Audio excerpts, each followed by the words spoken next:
Rasool, Ramaphosa right to be careful in choosing new ambassador. Former South African ambassador to the United States, U.S., Ebrahim Rasool said that President Cyril Ramaphosa is correct to be cautious in appointing a new ambassador after Rasool was expelled from the United States. In an exclusive interview with independent media at the G20 Interfaith Forum, F20, on Monday in Cape Town, Rasool said the question the country must ask itself is whether it wants to go through the embarrassment of nominating an ambassador and then having them wait, which was the original plan by the Republicans with him. Rasool said that he was fortunate to have been credentialed by former U.S. President Joe Biden in his last week of office. The question is, do we want to go through that embarrassment of the U.S. making our ambassador stay in limbo for a few months, and then, because we have nominally appointed an ambassador, it cuts other channels of communication? This current state shows that you can still pick up the phone without going through the embassy. That is the one reason why it is correct to be cautious. The second reason is that you cannot allow the U.S. to choose our ambassador to their country for themselves, because what you then do is that you get an echo chamber. Then we have someone who goes, "Yes, Mr. Trump, you are right."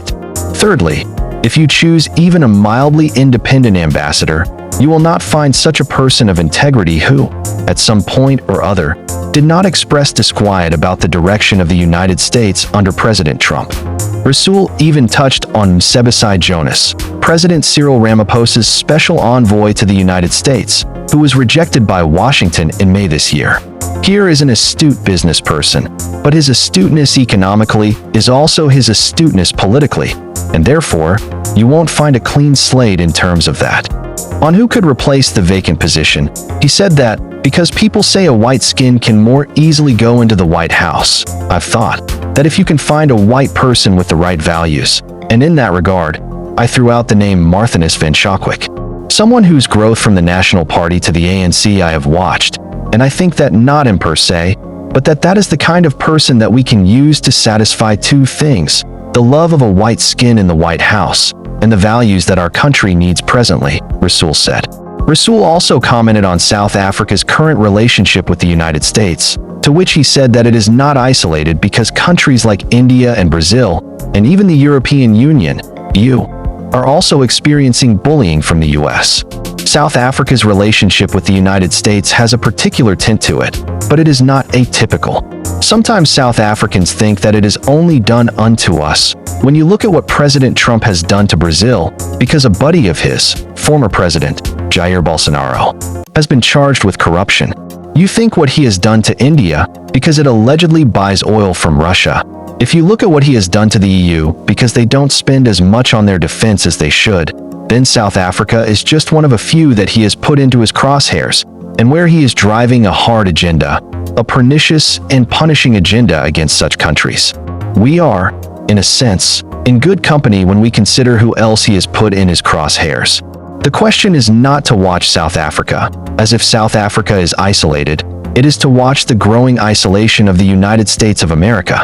The only thing that keeps the United States afloat is that they are the most powerful nation in the world, the richest nation in the world, and the most militarized. We are not the exception, they are the exception. We are not irrational. The United States under Trump is irrational, and therefore, when our chattering classes get together in South Africa, and we pretend that South Africa is the irrational party, SA misses the deadlines. SA has the undisciplined ambassador. SA has done something egregiously wrong to the white community, and we start turning on ourselves, we miss the point. That is not what the Indians, in India, are doing, even if they did not vote for Prime Minister Narendra Modi. The Brazilians are uniting against an outside threat, even if they did not vote for President Luiz Inácio Lula da Silva. It is only South Africa that fragments in the face of bullying by President Trump. Like and subscribe for more.